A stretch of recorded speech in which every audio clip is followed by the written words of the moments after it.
พี่น้องมากินข้าวน้ำกันมาเนี่ยกับใส่อั่วพี่น้องอันนี้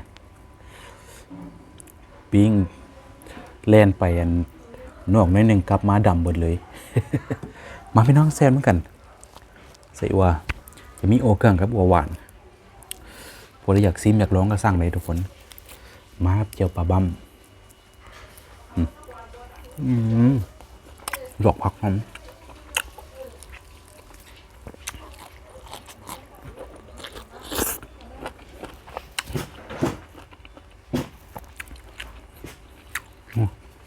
ทุกคนนะ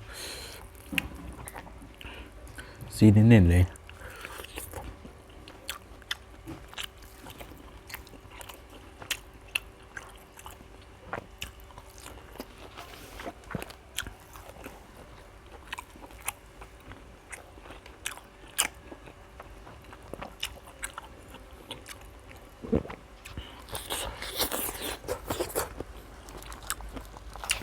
เข้าไปนะ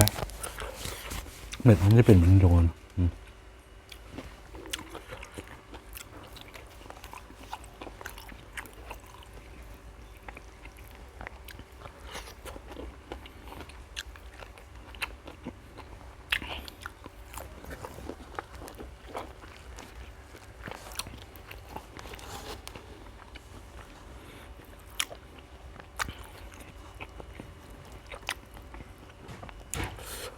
บวก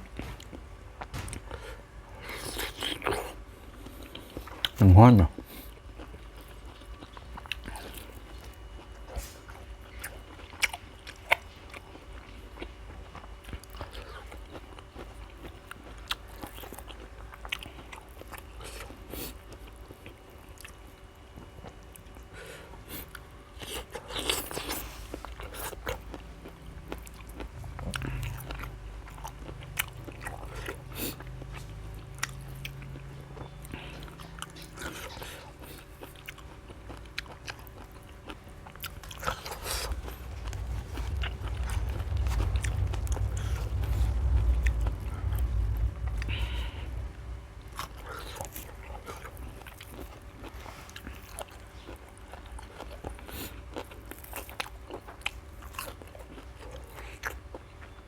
น่าจะเป็นหวานหัวเครื่อง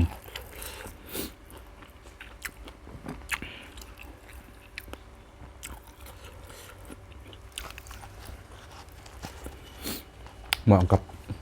คนน้อยผู้ใดมีลูกมีเต้าให้ลูกไปห้องเฮียนไปได้หรอปิ้งก็ได้นะหรือว่าจะหนึ่งก็ได้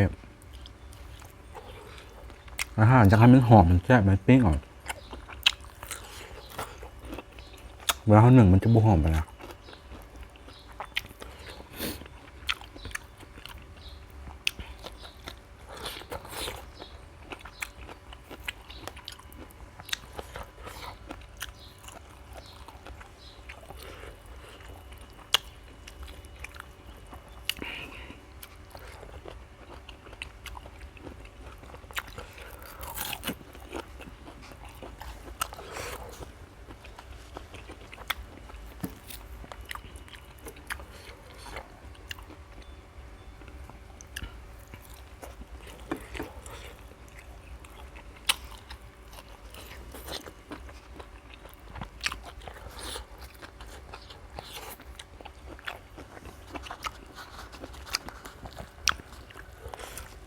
เอาอันนี้เหนียว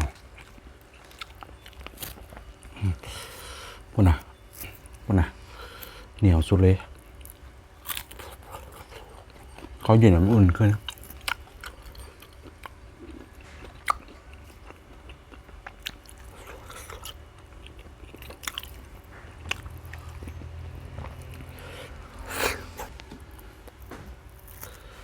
ใหม่นำเนี่ยโอ้ยดำเปื่อ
ไข่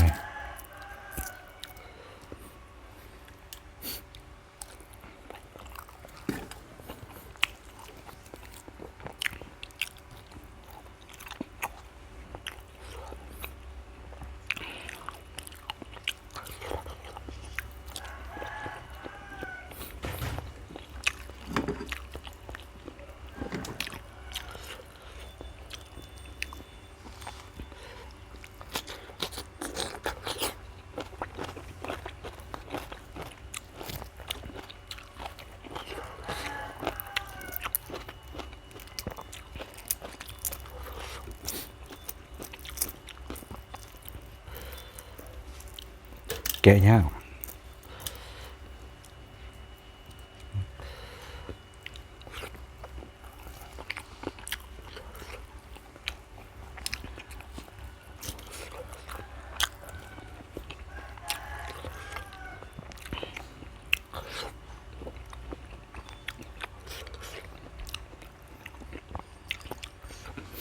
อาก็ต้มมันใหม่ๆเหมือนน้ำมันปวกผัก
เมื่อวันเนี่ย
โอ้ยอิ่มพี่น้อง